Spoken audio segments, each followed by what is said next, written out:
With the popularity of sea shanties, I've decided to write a seafaring adventure and to run the Ghost of Saltmarsh for another campaign. So if I have to learn this stuff, so do you.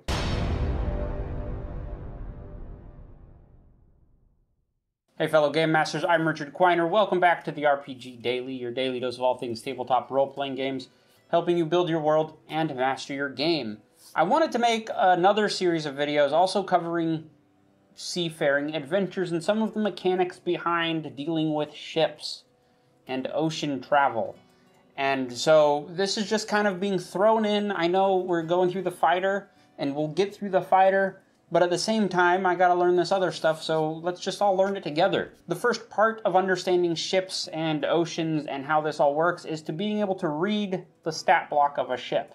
And just like monsters, once you understand a stat block of a ship, that's the first step in making your own ships. A ship stat block is broken into three major sections. You have the basics, you have actions of the ship, and you have the components of the ship. We'll go over all of the different attributes of the stat block, and I'm going to be showing you the galley stat block from the Ghost of Saltmarsh book, so you can get an idea of some of these attributes in an actual contextual example. First up, the basics. We have the size of the ship.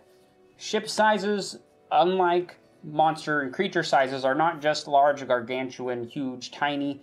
They are determined by the length and width of the ship. So when it comes to classifying a ship as large, huge, gargantuan, we determine the size by its largest dimension, usually length. You could have a really wide and narrow boat, I guess, but then would it still be the length, or would that just still be the width? The galley, for example, is 130 feet long by 20 feet wide.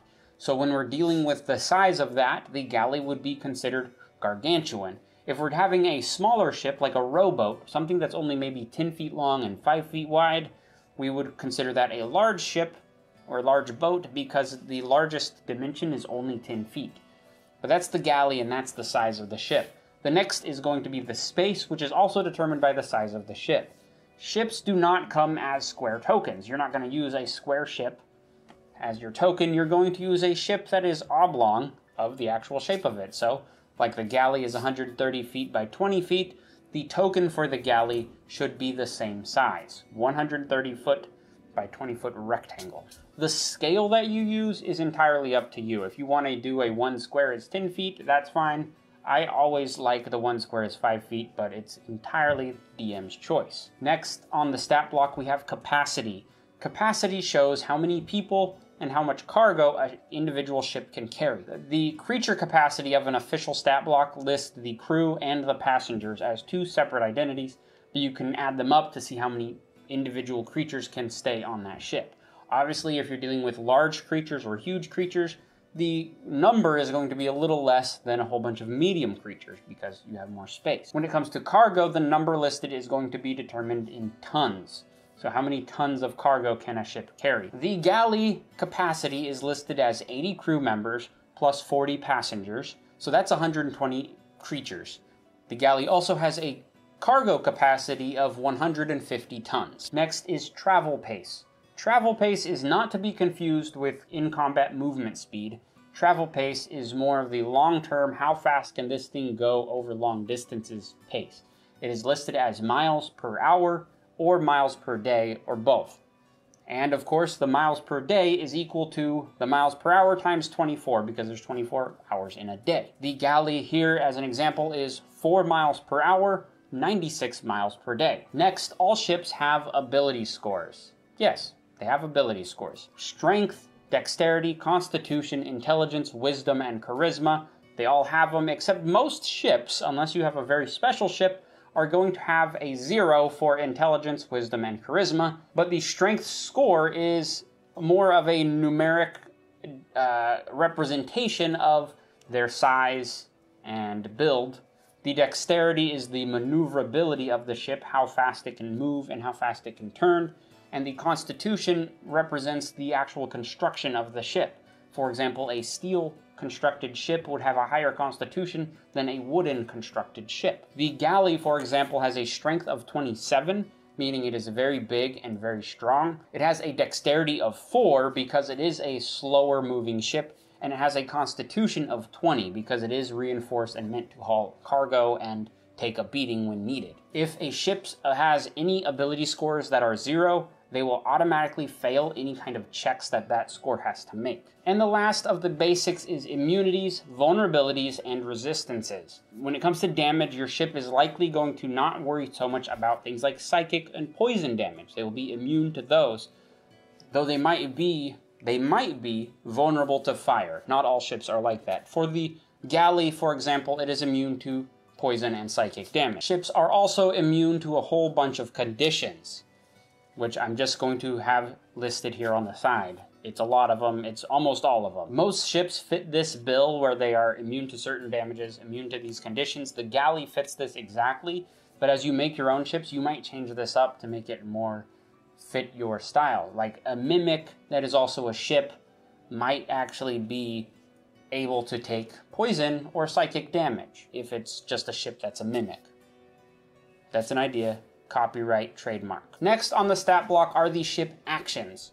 So in combat, a ship will have its own initiative that it will take outside of the party, and the ship has certain actions that it can take on its turn. So as an example, the galley has 3 specific actions that it can take on its turn. It can only take each of those actions once per turn. Movement for a ship is considered an action. If you have a ship that can only, for example, hypothetically speaking, if you have a ship that can only take 2 actions per turn, but they have 3 options, you can choose to forego a movement in order to do the other actions. So it kind of simplifies how actions work. You're not dealing with bonus actions or reactions and stuff like that. It's just 3 actions. Here are the things you can do. The only way this changes is if, as you're fighting in a combat scenario and you are losing crew, when you hit certain thresholds, the ship will lose actions based on how many crew members are on board. So the more crew members you have, the different points these thresholds will hit, and then you'll have less actions. So you've got to keep that in mind as well. So for an example, the galley has 3 actions that it can take on its turn. If it loses crew, it takes less, but its main one is it can fire its ballistas, it can fire its mangonels, or it can move. Those 3 are the galley actions. Next is the more comprehensive list of the parts of the ship in the stat block. These are the components. Components are the individual parts of a ship that make up the greater whole. Each individual component has their own stats. Most components will have all of these, not all of them will though. First up, components will all have an armor class, meaning if you want to damage that component, you have to beat that armor class. Each component will also have hit points. If you reduce a component to 0 hit points, that component will be destroyed, disabling the ship in some way, which we'll get into details when we go through all the components. Some of these components will also have a damage threshold, which means in order to actually damage the component, you have to first beat the armor class, then deal enough damage to beat that threshold. Then the damage will be applied to the component. A good example of this is the hull, which we will get to in just a moment. Components do not have damage die. The only way to heal a component is to stop and repair it, which we'll have to get into later. So what are the types of components that you have to deal with on a ship? First up is the hull. The hull of the ship is the main structure, the body of it, and it is usually the largest, hardest to damage. For the galley, its hull armor class is 15, so it's easy to hit. But it has a damage threshold of 20, so you have to deal more than 20 damage in order to actually damage the hull of the ship, and its hit points are 500. If the hull damage is reduced to 0, then the ship is wrecked. Next, you have the control component, the method of steering the ship. This could be either a panel or a plank attached to a rudder, like smaller boats might have, or this could be the wheel at the helm of a ship. Both of them determine how fast the ship can rotate and move around. The stat block for the control component should tell you how many degrees a ship can move in a single turn if it's going to change direction. If this component is destroyed, then the ship will not be able to turn. It could still sail in a straight line, just it will not be able to maneuver. For the galley, its control has an armor class of 16, it has 50 hit points, and it says it can turn up to 90 degrees on one turn. Next on the list of components is the movement. So this is what propels the ship to go forward. This is where we are going to look and see how fast the ship can move in an individual turn in combat. Oftentimes it's oars or paddling, or it's sails, right? Or an engine. If you have an engine on your ship, you can use an engine too. And it will list how much movement it can do based on the health of the ship and how many crew members are there. If it's oars, or how much damage this certain component has taken, it might reflect on the speed of the ship. So, for example, the galley has oars as one of its modes of movement. Oars can move the ship 30 feet per turn. They have an armor class of 12 and 100 hit points. But if the oars take 25 points of damage, then their speed is reduced by 5 every 25 points.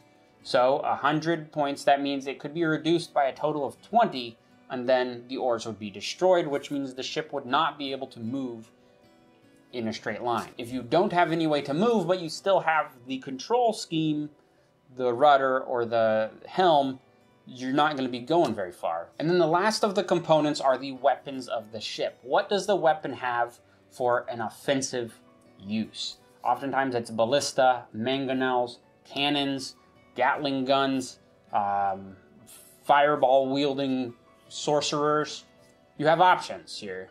For the galley, they have both ballista and mangonels. Each weapon on a ship will have its own stat block and attack stats, such as a ranged attack, how much the bonus to hit is, how much damage it will do, and it will tell you how many of that particular item is on the ship. So for the galley, you have the ballista as an example. There are 4 ballistas on the ship. The ballistas have a 15 armor class and 100 hit points. They also have a range of 120 over 480, so if you're within 120 feet of your target, it's a regular attack roll.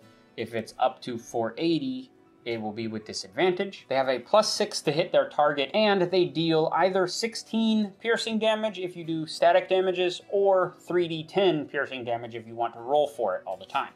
So that is the weapons stat block there. If a weapon gets destroyed, then it is gone and you cannot fire with that weapon on the turn. I hope this video was straightforward enough. We've gone over monster stat blocks in much more depth, but I wanted to just touch on the ship stat block so you can start looking and seeing where you might want to use this and customize your own ships. I am writing a seafaring adventure, and already I've decided the ships listed in Ghost of Saltmarsh are not to my liking, so I'm making my own, and that is kind of why I had to start with this series. If you like this video, please leave a like button. I would really appreciate it, and subscribe to the channel if you want to see more videos like this, or like my fight videos, or anything like that. If you want to talk more D&D stuff, come join us on Discord, and if you need miniatures for your table, check out my Etsy shop where I sell models modeled by some great artists that I found through Patreon. It all goes to help support the channel and get the word out and just help spread this hobby around a little bit more. I hope you like this video. I've been Richard. Thanks for watching.